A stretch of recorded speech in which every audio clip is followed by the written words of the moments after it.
All right, welcome back for the final act of Romeo and Juliet, Act 5, as everything resolves and concludes. And we'll jump right into it, right, just to save some time here. If you haven't watched the previous lectures for Acts 1 through 4, definitely give those a look, because everything builds upon itself, whether we're talking about plot or theme or really anything for that matter when it comes to the text, symbolism, etc. All right, so we start with a reference, line 3, to the throne, right? And just to analyze that word briefly, we are talking about power and a sense of authority, right? When we talk about the throne, remember there's the idea of God on top, or especially in this time period, God on top. Below that would be the divine powers bestowed upon monarchs, right, throughout the world. So when we talk about thrones, we're talking about kings. Shortly after that, line 6, we get a foreshadow to Romeo and death, essentially. He says, I dreamed my lady came and found me dead. So we get a foreshadow to something that will be very specific in terms of plot once we get to the end of the text. More language here. I think we're sealing the deal when it comes to the sin of idolatry and placing some other kind of value upon this world ahead of this devotion to God, which maybe speaks for other devotions that we have as well. One to consider would be family, right? Even though Romeo and Juliet essentially are, you know, there's a strong marriage bond between them. They want to stick together. We see that they've betrayed their families. They didn't have the strongest sense of family when it came to the feud and the sides that you have to take as these family members. So one of the final words we get here is going to be, at least within this scene, is going to be emperor. That I revived and was an emperor, right? And an emperor is this, you know, especially in other cultures, maybe even beyond Western, but you look at some Eastern cultures as well, where an emperor is usually seen as something divine on earth. So starting to take on that sort of feeling for yourself or representation. And maybe Romeo is overstepping some bounds here, right, within this thinking, and within his actions, but also within his thinking. Line 11. When but love's shadows are so rich in joy.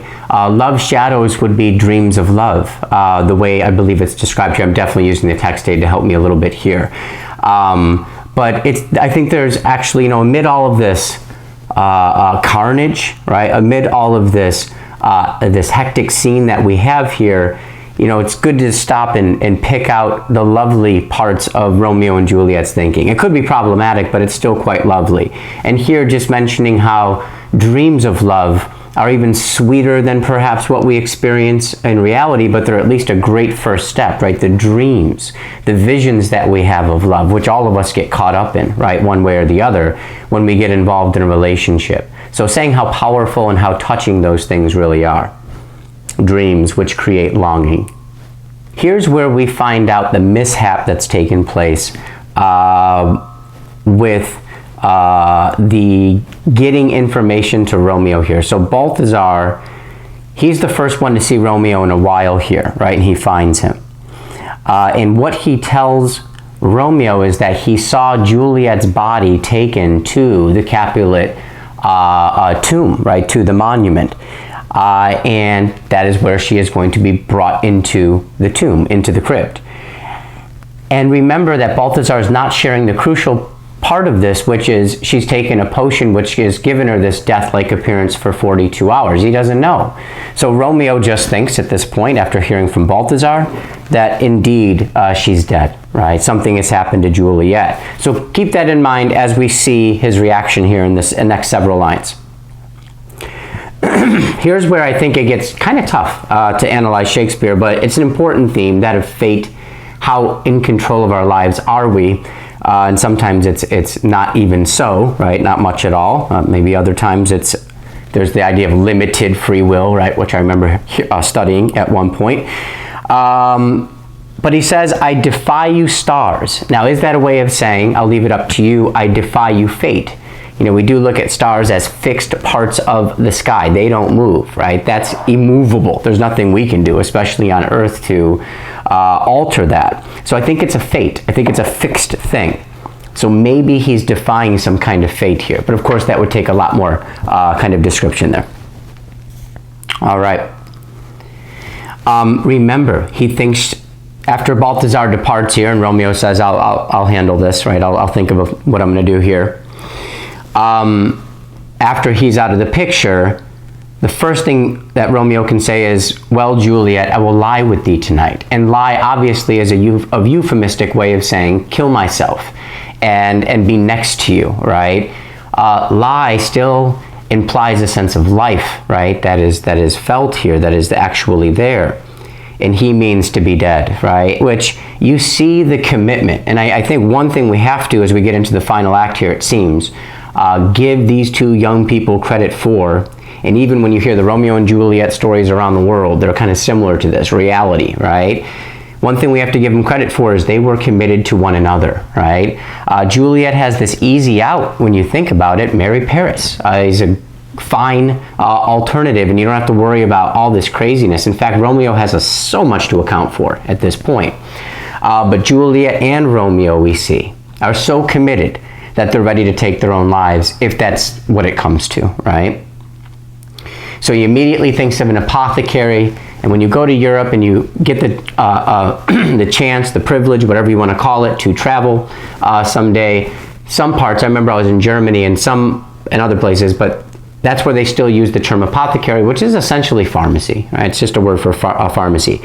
Now, the one we have here is not going to be CVS, Rite Aid, right? Walgreens. This is going to be an old, poor man. So poor, as we get into it, that he's almost in this desperate situation where he needs to take the money. Now, this is interesting coming from Shakespeare, right? Why? He could do anything with these plays that he wants to. I guess this one he actually kind of borrowed this one, stole this one, whatever you want to call it, from an Italian story that already existed, right? Obviously, we have this taking place in Italy.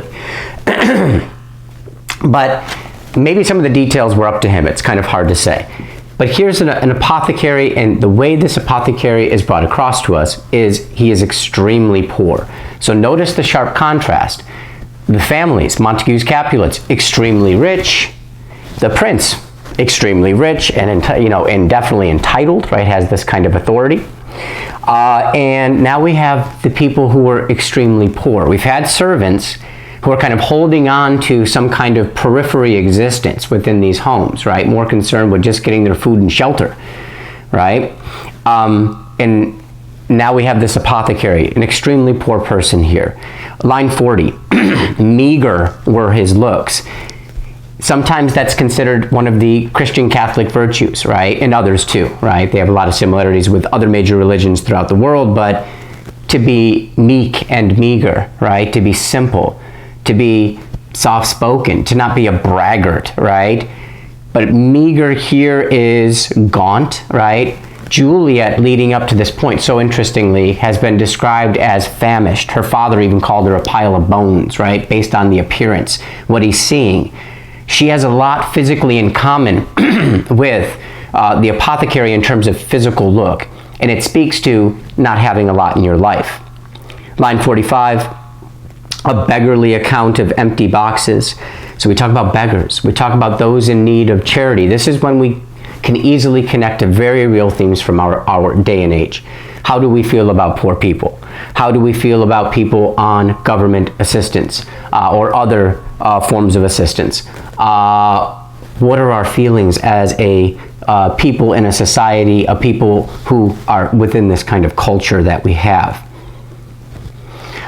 Just as a quick note, the whole kind of surroundings here is described as kind of, I guess you could say, eerie, like alligators and, little things like the stuff that he concocts potions with makes me think of Skyrim, right? In one of those kind of herbs or kind of, plant stores or whatever they have there.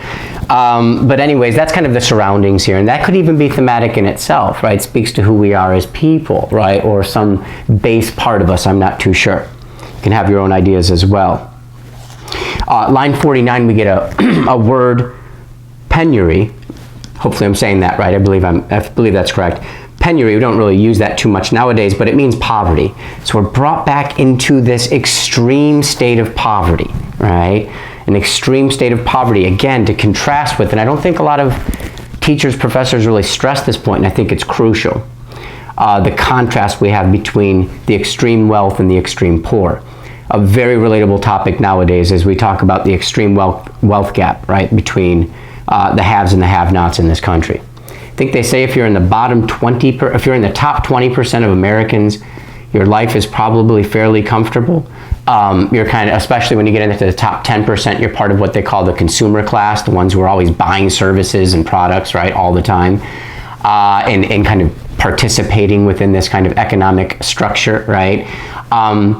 Then there's the bottom 80% of Americans who don't have that kind of experience, right? And it's more of a struggle day by day to get by.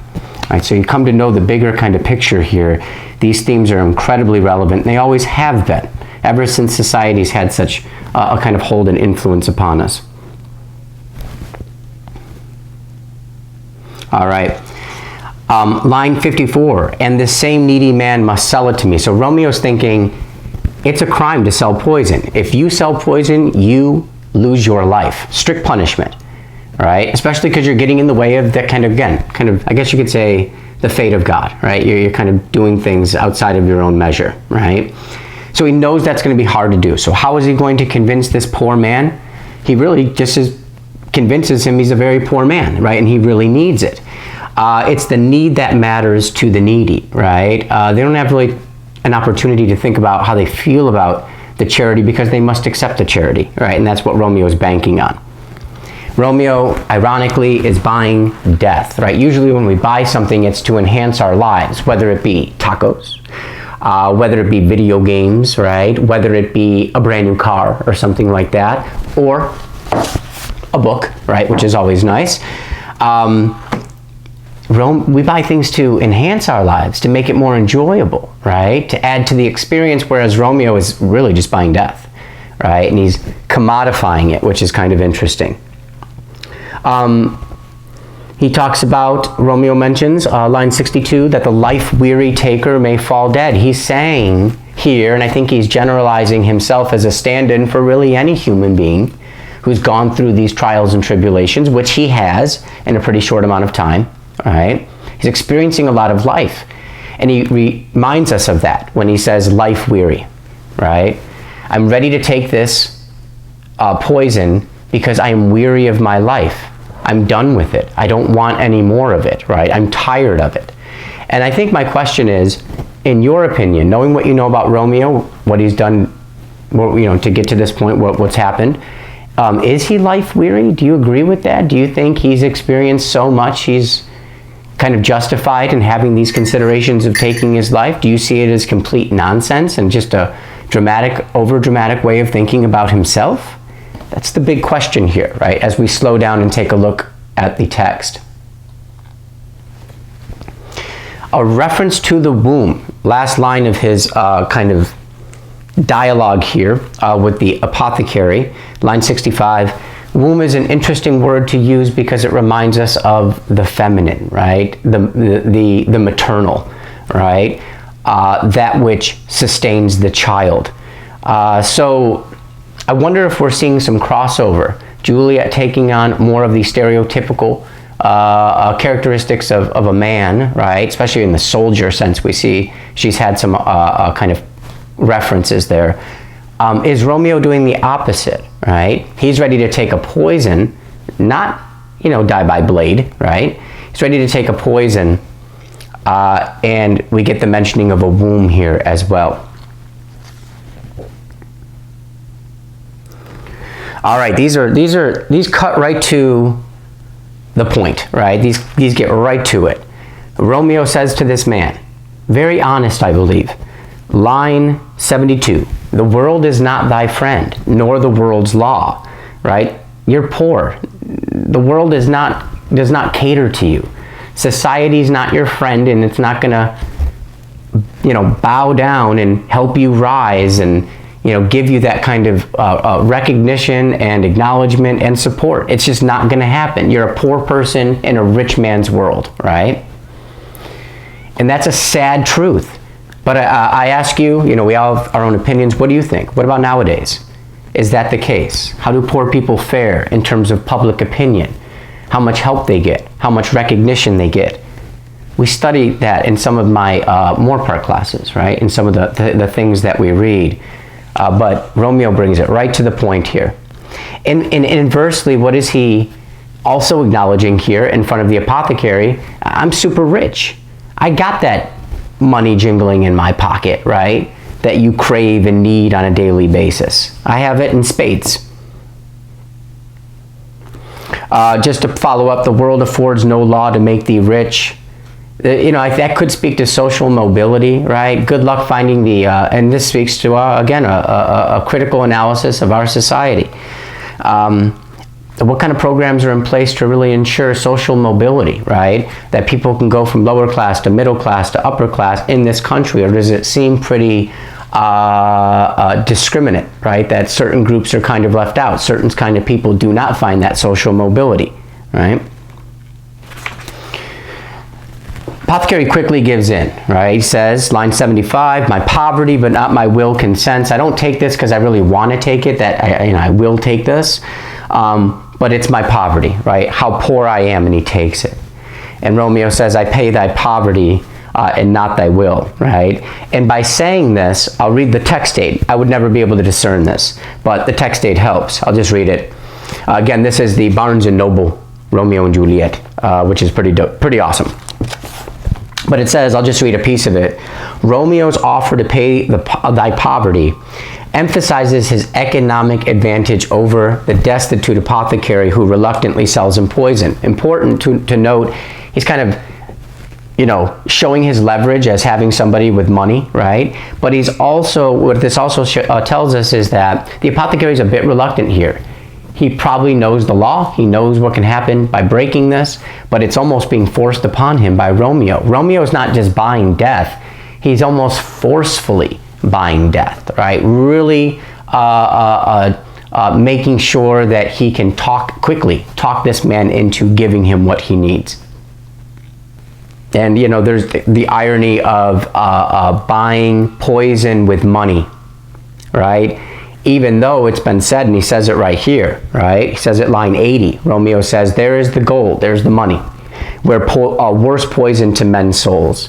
And even he says, worse than the poison that you're giving me, which is probably true if you believe in this metaphorical sense of money being poison. Money is poison, right? Once money enters a situation, it's over. You know, they say that one example, like family businesses can be tough. Because once money starts to become a factor within a relationship, it gets really difficult because money changes things. Money changes us. It's poison. You can agree or disagree with that, right?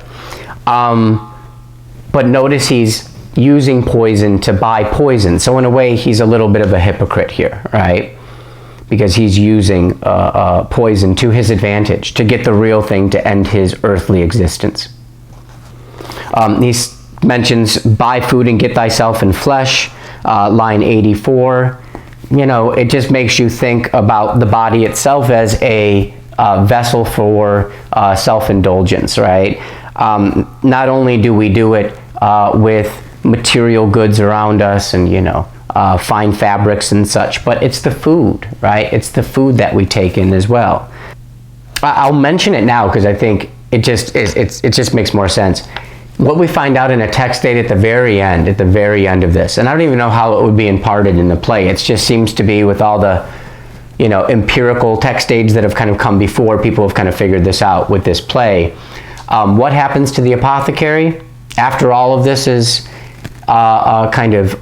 shared? I think it's going to be the friar who rats on the apothecary, right? Rats him out and tells him that he's the one, we found out he's the one who sold the poison. He dies. So, you know, there's no special consideration made for the apothecary. Well, Romeo wanted to buy it. He was forcing me to sell it to him in a sense, right? None of that will matter, right? Maybe because of his station in life, right? Just this poor man with not a lot of authority, not a lot of backing, not a big voice within his society. All right, Act 5, Scene 2, all right? Now, the overall irony, what we find out here, this is the big mishap. The letter that Friar Laurence wanted to send Romeo. He gave it to this guy named Friar John.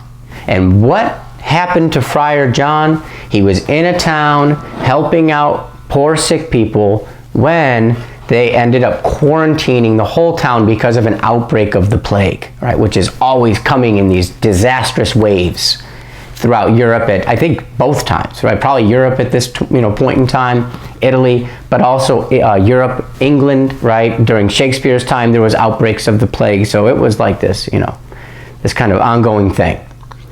But let's just analyze that for a moment.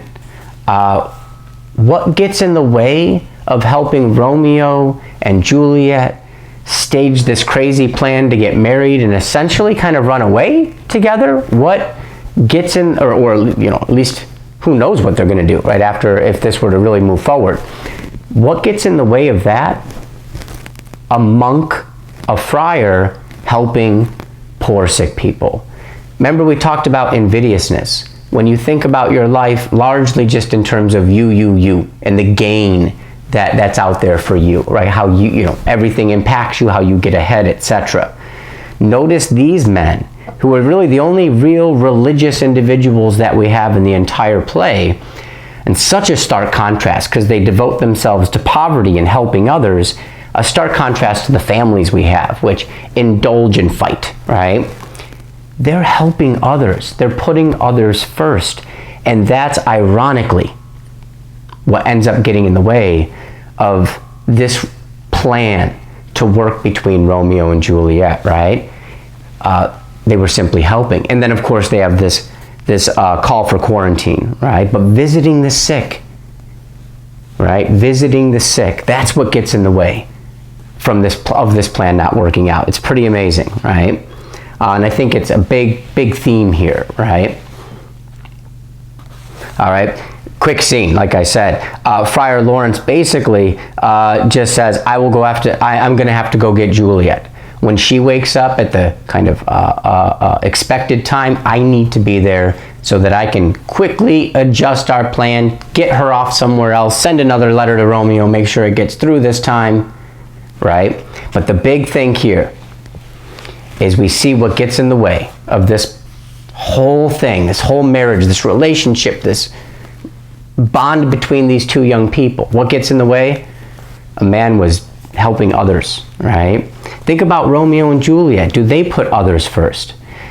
To mention one strong idea, Juliet does not put others first. She doesn't put family first, because putting family first would have devoted herself, committed herself to the plan to marry County Paris. Why are you doing it? It's not just for you. It's not just you being happy with County Paris. It's the family is going to be content with this, right? Your father is going to be pleased. Your mother is going to feel secure, right? Or whatever the case is. It's not just about her, right?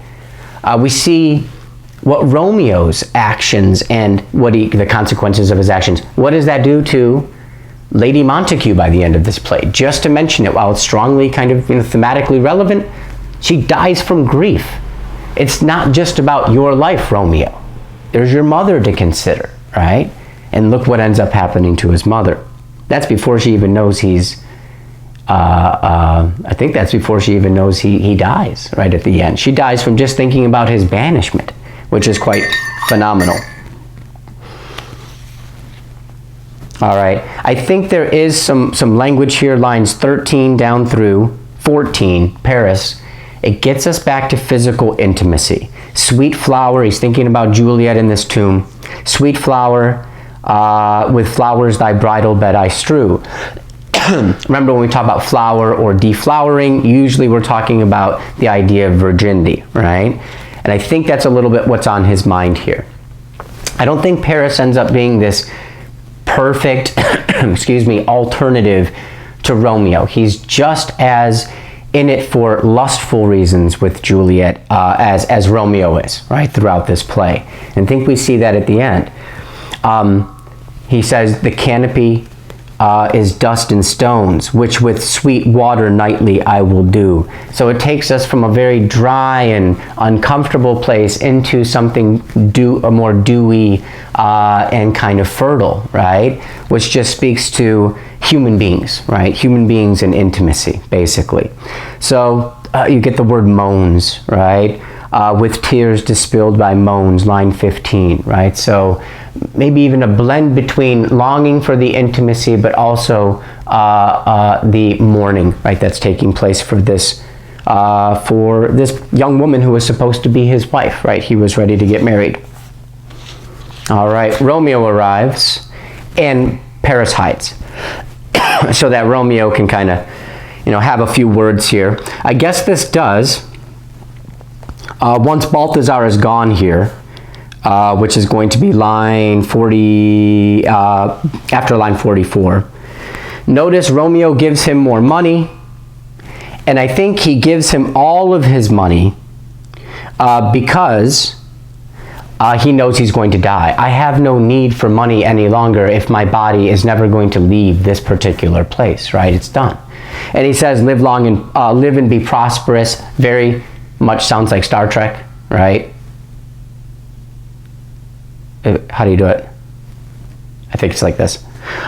So very Star Trek-y right there. But again, this is something that can enrich your life, right? As you still exist on Earth, right? I don't need it any longer.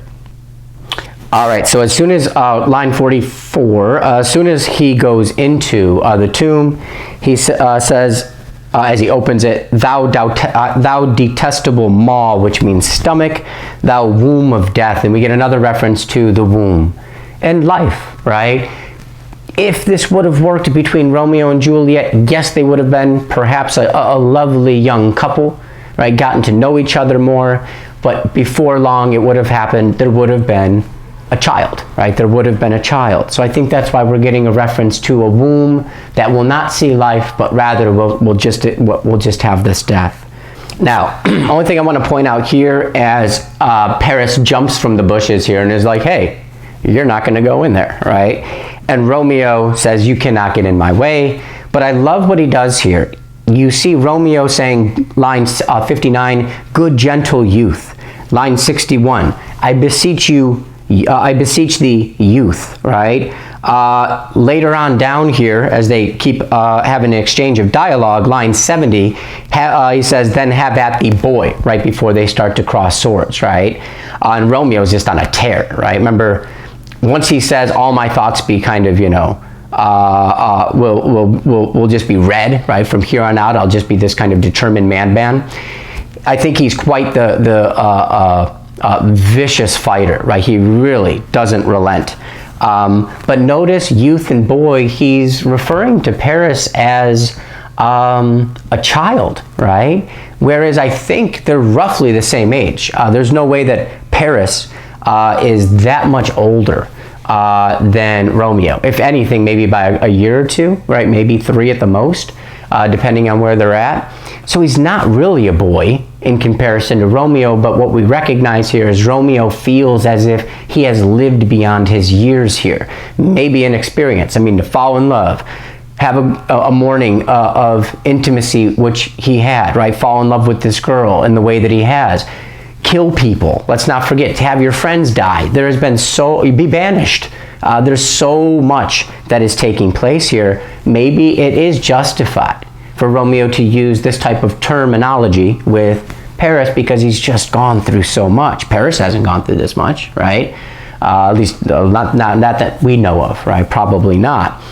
So, you could be critical of this, right? And see Romeo as being a bit pompous here and arrogant, right? To think in this particular matter, right? To call this kid a boy.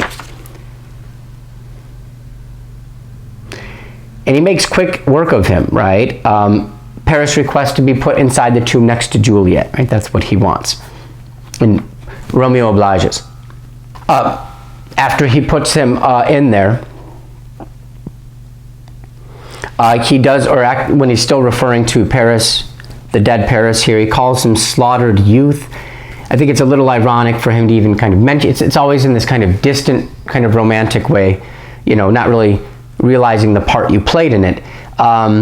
But yeah, he's doing the slaughtering, right? We do have slaughtered youth. We do have Paris, who could be considered slaughtered youth here, and it's Romeo who's unfortunately the murderer, right? He's the one slaughtering left and right, it seems, at this point. And is it over? Well, you know, here's a death, Paris. We had another death a moment ago when he forced, essentially, the apothecary to sell him poison. There's another death that you could say he indirectly has on his hands as well. It's always like this, you know, the loss of life seems to kind of accumulate, right, as this play goes on. All right, when he sees Juliet in here, you know, she's lying on the canopy, right, inert. But what he says is, this vault of feasting presence and her beauty, line 85-86, and her beauty makes this vault of feasting presence full of light. Juliet's beauty, physical kind of expressions of value here within the world, makes it a kind of like a feasting presence. And a feast means an abundance, right? An indulgence. Hey, we're going to feast. You coming over today? We're going to feast on ribs, right? And you know, we all know exactly what that means. There's going to be lots of it.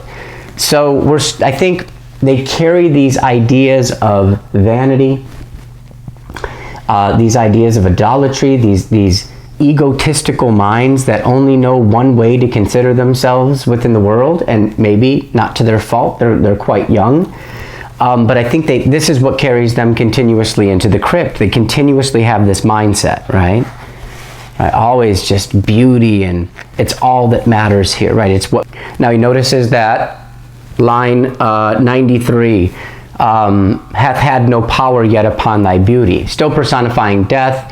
Death didn't really have any effect on your beauty, and the reason for that, sometimes we're not reminded of this, is that she's slowly coming back to life, right? So some of the color is actually returning. The one thing I can never get over is just the lapse of time, the small lapse of time that passes between Romeo dying and Juliet waking. And here we see the the slight foreshadowing, I guess you could say, of she's getting ready to wake here, which makes this all the more tragic. He says, line 94, thou art not conquered. To use that word conquered brings us back to the theme of war, soldiers, and taking over others, right? Dominion. Another line about youth. I guess Romeo comes to be the harbinger of the message for youth, right? Don't let this happen to you, is what he's basically saying, right? And he looks at Tybalt's dead body, knowing he's responsible just a couple days ago for that, or whatever it was, a few days ago, and, you know, I cut that youth in twain. He is destroying youth. Youth is supposed to be a pleasant time. Look no further than the beginning of this play. Both of their lives were great, Julia and Romeo, and now, based on this desire, this need for perhaps physical intimacy, it has driven them into this situation. I'm going to lie with you, he says, because I'm afraid that here in the dark, you are to be death's paramour. Paramour means lover, right? Notice the continuing theme, even as we get closer to the end here, of jealousy. And it's silly, because he's jealous of death. He basically says, I'm going to kill myself and stay with you forever because I don't want death laying next to you, right? I'm going to be the one to lay next to you. And it's silly in the sense that, again, laying down is a very different thing than dying, right? And never coming back. So it's a little strange here, right, for him to think of it this way. And here's the wonderful line. I think this is one of my favorite lines. And it's line 109. 108, 109. Here will I remain with worms that are thy chambermaids, right? Who has chambermaids? Nobody has chambermaids, right? And I've mentioned this in a previous lecture. They do, because they're rich, right, and privileged. So he's thinking about dying and laying here for the rest of time. his dead bodies, their 2 dead bodies, and the worms will act as their chambermaids. So he's still tied to this idea of privilege and entitlement and, you know, this very convenient and comfortable living, right? So it's just, I think we're just trapped in Romeo's mind here, right? And it's kind of a sad affair. I don't see this as romantic. I see this as rather troublesome. That this kind of a mind state of this rich kid is really bringing him closer and closer to a fatal decision. Line 112, from this world-wearied flesh. World-wearied flesh means the flesh, the body, has seen way too much, been through too much. It is tired of the world, right? And it's ready to be laid to rest. Goodbye physical experience, lines 113 down through 115. You know, take your final embrace, your final kiss, right? These are the things that we might miss from this world. It's so nice to hug a loved one or a friend, right? Or your dog or your cat, if your cat lets you. Not a lot of cats do that, I guess. But that's the things we may miss, right? And that's the things they were engaged upon, right, in their young lives, in this relationship. So these are the things that he will miss. These are the things to be treasured.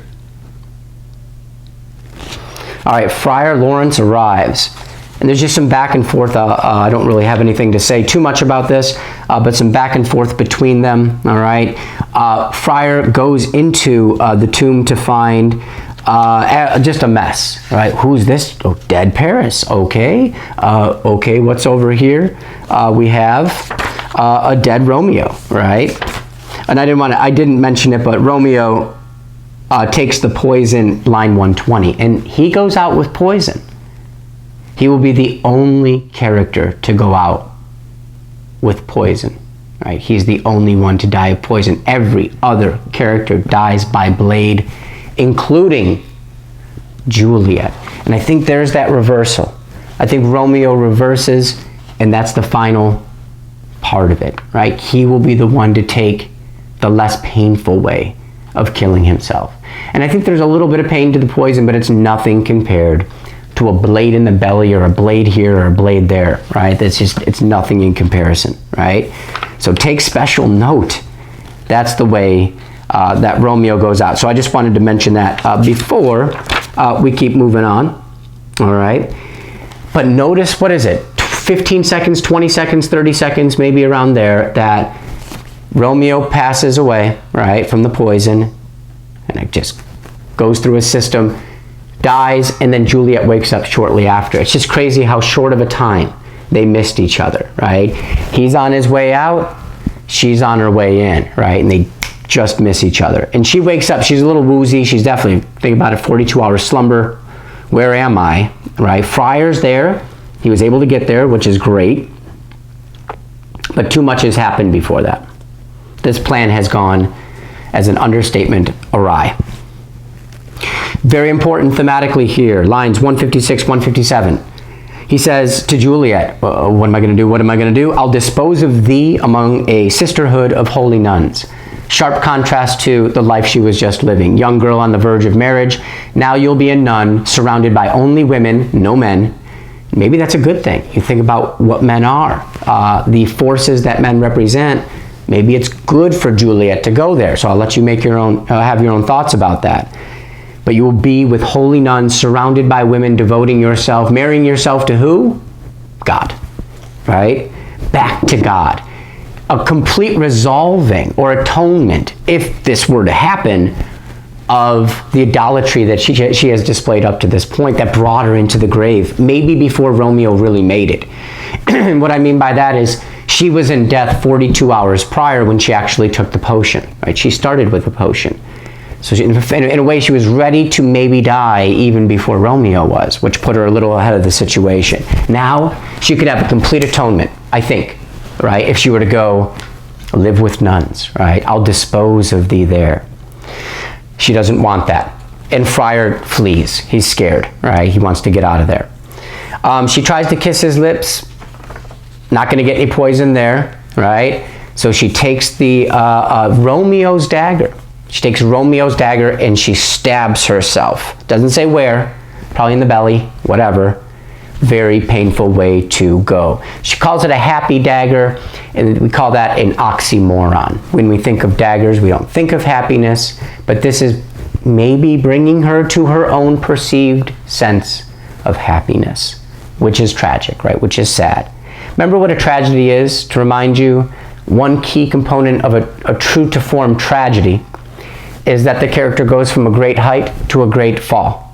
And that is very true of both these young people. Starting with so much privilege in life ahead of them, as long as they would have perhaps stayed on some kind of more determined plan, right? Determined kind of path.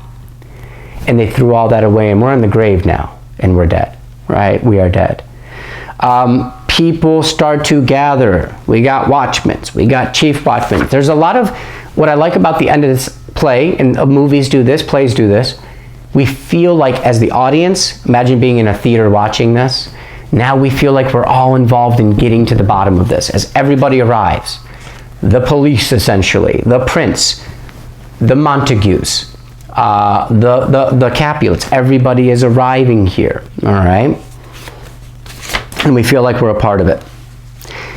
In line 203, Capulet says, "O heavens, O wife, look how our daughter bleeds. This dagger hath mistaken for, lo, his house is empty on the back of Montague." It almost looks like Romeo could have stabbed Juliet. It is his knife. And I like this because what it does, even though we know he did not do that, it brings it up thematically for us. Can we argue that Romeo has killed Juliet? Did he bring her to this end where she has felt that she had to expire her life? Is he ultimately to blame for this, right? Where it almost seems like, yes, he almost did put a knife in her. And if he did, guess what? Add it to the casualty count for Romeo. Another death for Romeo. He's a maniac, right? If you start to look at him in that regard, which I think is quite interesting. We find out, line 210, Lady Montague died of grief, based on Romeo's banishment. If she were to now know what happened here, probably even more sadness and despair, right? And grief, untamable grief, right? So there you go, right? A lot of people dying here at the end. And maybe that's another one on Romeo's account, right? Maybe that's another death that he might be responsible for. Friar's going to air it all out. And I love it. We're all listening in here, right? Let's get to the bottom of this. He comes clean with a couple things. He says he did marry them. And he does call her in line 232. I love this. He calls her a faithful wife. Well, yeah. Like I said, like, hate it or love it, one thing we can say, perhaps it's a virtue, is that they are very committed to one another. Committed enough to take themselves from this planet, right? Because they did not want to be with anybody else. So commitment factor, 10 out of 10, right? He even says, line 236, Juliet was not upset about Tybalt. She was really upset about Romeo. And I think Juliet even mentions that to her parents later on, right, toward the end, before it all kind of falls apart with them. Important, line 242, as he's recalling everything, he says she threatened to kill herself, right, when she was in my cell, right, at the place where I work and perhaps live. She threatened suicide. I had to do something. He rats out the nurse, lines 265, 266. It is in parentheses, so maybe it's not in other editions, I'm not sure. But he says, and to the marriage her nurse is privy. She knew about it. What we find out at the end of this play, what happens to the nurse, I got this through text aids. It's just kind of known kind of ideas about the story, right, I guess. What happens? She gets exiled, right? She gets kicked out. She gets kicked out of the city, right, for her involvement in this. And that puts her out on the streets, essentially, right, without the backing, which is what she prioritizes in the play, right? When she starts talking to Juliet and she's like, I don't know, Paris is better. Paris is better. It's because perhaps she's thinking about her situation, right? Her economic situation. She doesn't have any money. She basically just lives with this family and she can kind of live in a great place and she just has to do the work, right? Here, my goodness. Friar also shares that the apothecary sold him the poison, and I told you earlier the apothecary will die, right? That's also in the text dates, which is another death on Romeo's account, right? You could easily say, I think. A popular line, I would say. 293, that heaven finds means to kill your joys with love. That heaven, God, judgment, the one true entity, back to a worship and devotion to the one true God, right? Not idolatry, right? Which we find laced throughout this text. Again, if you ever read this, talked about this in class, etc., and a professor, teacher never talked about idolatry, it's insanity, right? It's insanity. Because it all ends on this note. So heaven, right? Getting back to it. Finds a way to kill your joys, your children, with love, not with hate, like we've seen traditionally with the fight between the Montagues and the Capulets. I don't like you, I'm going to kill you. That happens. We're used to that. He found a way to do it with love. They loved each other so much, they killed each other and took themselves from you and the rest of from the world, and you and the rest of everybody else, right? With love. The love did it. It's amazing, right? It's pretty cool. Oh, brother Montague, line 296, give me thy hand. I think this is important. This might be a little bit of the positive note here at the end, maybe, that they're brothers now, brothers and sisters, which means you see each other as kin. And what are we to kin? We are kind, right? We are kind to kin. No more fighting. But it sours, I think. Something kind of distills this rather positive statement, and it's this, right? Right after that, Capulet says, I will give you Juliet's dowry to make up for the loss of your son. I will give you money. A dowry is like either property or whatever money, right? That comes with the marriage of a daughter, right? It's still practiced in some parts of the world, right? Formally or informally. I'm going to give you money. So we're back to material goods. We're back to what has value within this realm. And what does Montague say?